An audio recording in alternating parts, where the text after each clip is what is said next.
So today's episode is a follow-on from last week's Kirk Miller podcast episode.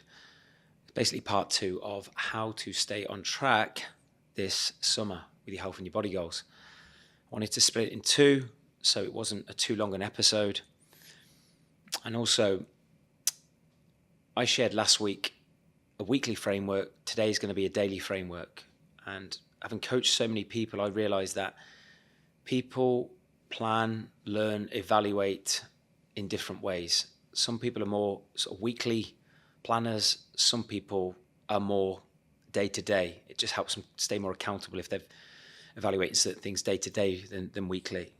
Okay, so hopefully across these 2 episodes, you'll have plenty of tools in your armor on how to stay on track for the summer.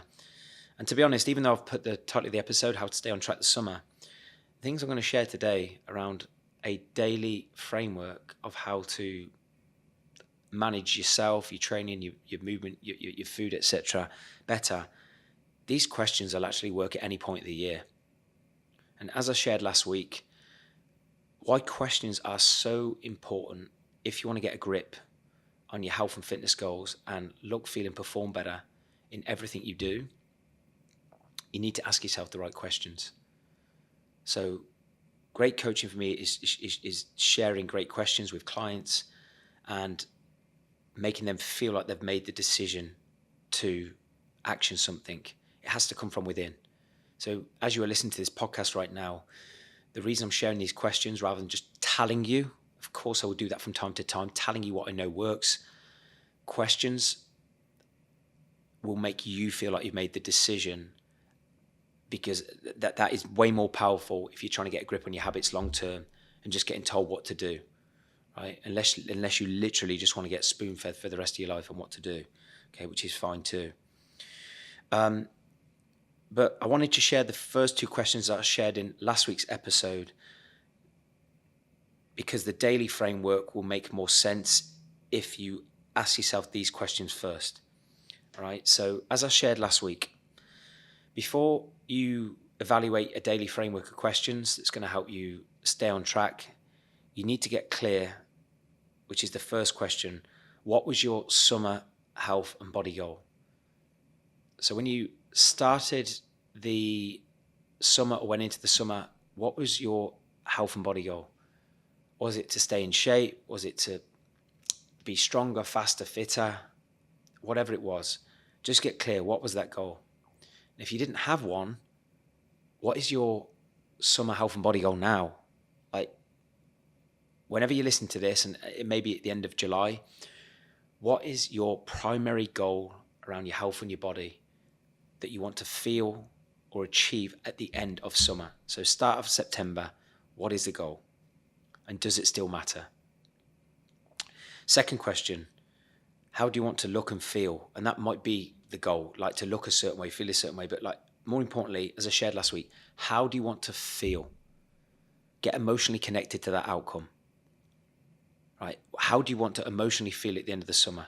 Do you want to feel confident? Do you want to feel empowered? Do you want to feel amazing, incredible? Use a word, or more importantly, an emotion that excites you and has meaning behind it. Now let's get to the daily framework. There's going to be 8 questions. 8 questions. And you need to be really brutally honest with yourself when you ask yourself these questions. If you tell yourself lies, you will not get the value from the question, and you won't implement the action needed from the question. First question is, and I encourage you to look at this first thing, AM. Right, with your coffee, out on your walk, whatever it is you do. First thing in the morning, ask yourself this question, Would actioning yesterday's standards and choices help you hit or miss this week's expectations if you repeated them today? So simply put, maybe do this right now. If you look back to yesterday and looked at your standards and your choices around movement, food, training, maybe even mindset, if you repeated them today, is that likely to help you hit your expectations of how you want to look and how you want to feel in a week's time, or miss them? For me, it's a clever question to make sure that you don't miss twice. I've got a rule, and this is what's helped keep me in shape for all these years. If I was to have a genuinely shit day of eating, which rarely happens, of going completely off it, okay? Or I had a day where I planned to train and didn't, or I had a shit training session or a shit night's sleep, I put that right the next day. Because then over the year, if you have that ethos, you're rarely going to be off it with that mindset. Right? So that question is, would actioning yesterday's standards and choices help you hit or miss this week's expectations if you repeated them today? If the answer's miss, if the answer is miss, so whatever you did yesterday, and you're saying if you did that again, you'd miss your target, by asking yourself that question first thing in the morning, you have an opportunity to take responsibility and make that right, to put that right. Second question, again, it's more a logical question around calendar and planning. Is your calendar setting you up to win or fail today with this week's health expectations? The amount of business owners, entrepreneurs, when they look at the calendar first thing in the morning, very few of our entrepreneurs, when we've called them out on the calendar, do not have all their shit dialed down that day of what they're going to do to succeed in business, how they're going to show up to their meetings, the times of their meetings, the times of their sales calls, whatever it is. But the amount of times we've called people out who've been struggling with consistency with their health and fitness, it's down to their calendar, their planning. They simply do not have scheduled when they're going to train, when they're going to move, what they're going to eat. So they have reactive behavior patterns that follow. You rely on hope rather than certainty in terms of moving forward towards your goals. So when you look at your calendar first thing in the morning, is that setting you up to win or fail today with your health expectations? If it's going to set you up to fail, what are you going to do about it? Third question, what is the specific outcome with your training you want to achieve today? And how will you make it happen? So by asking yourself those questions, this question around training, it's clear. It gives you a clear chance to go, right, what is my core outcome of this training session today? So you're going to do it with more intent and more focus. So I'll repeat that question. What is the specific outcome with your training you want to achieve today? And how will you make it happen? So I'll give you an example. This morning, I did some heavy work. As much as I wanted to lift a lot of weight across the compound exercises, in my head today, I wanted to move a sled push for 200. I wanted to move a sled push 250 kilograms minimum for a couple of 6-meter sled sprints. So as much as I wanted to obviously perform across the whole session, I had one clear big target in my mind that I just wanted to do because I've not done it in a little while. I mean, the bonus is today that I actually moved the sled, 300 kilogram sled, which is exceeded my expectations. So you're even happy when that happens. But I still had a clear minimum non-negotiable target with my training that it was specific, it was measurable, and it's yes or no. And I think the reason why a lot of people struggle with their training or drift off into no man's land or don't progress, they do not have a clear, specific training outcome when they go into that session.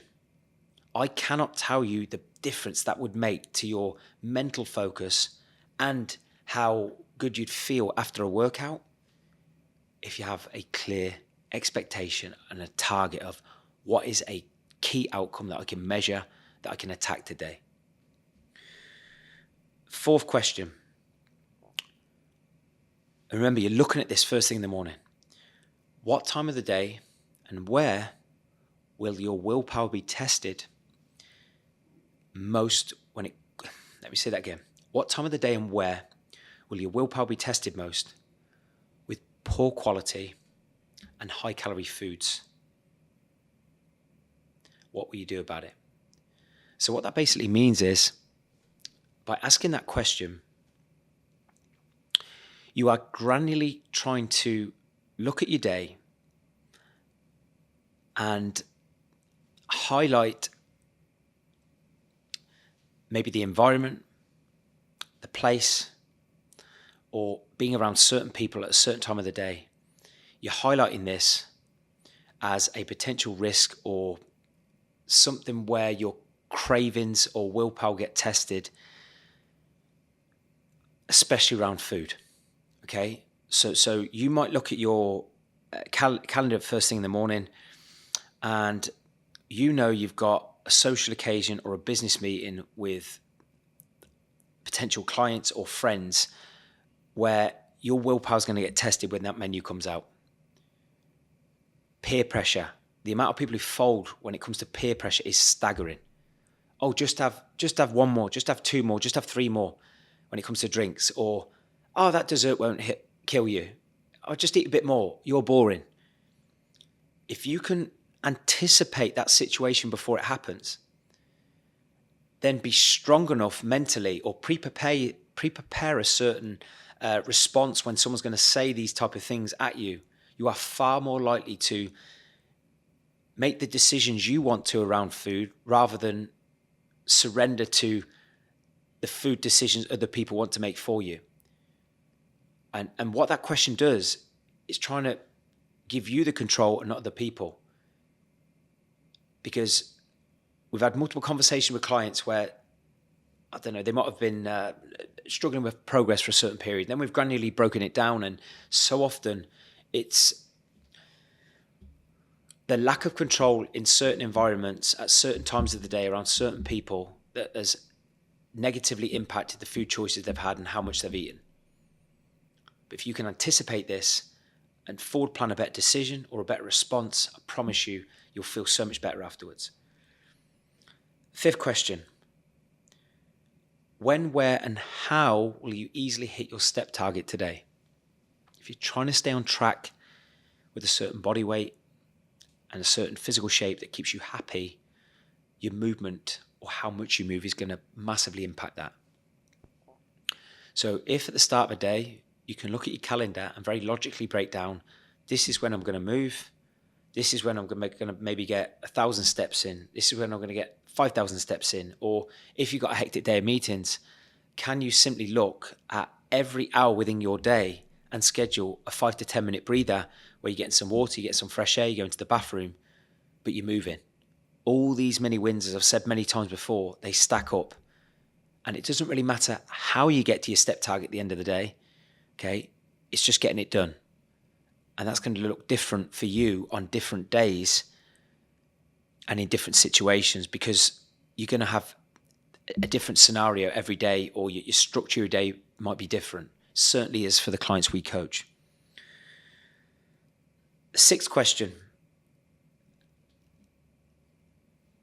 The reason why this is so important to ask yourself in the morning, okay, is again, it's just going to make sure that you actually do it. Have you completed your one key morning health habit yet?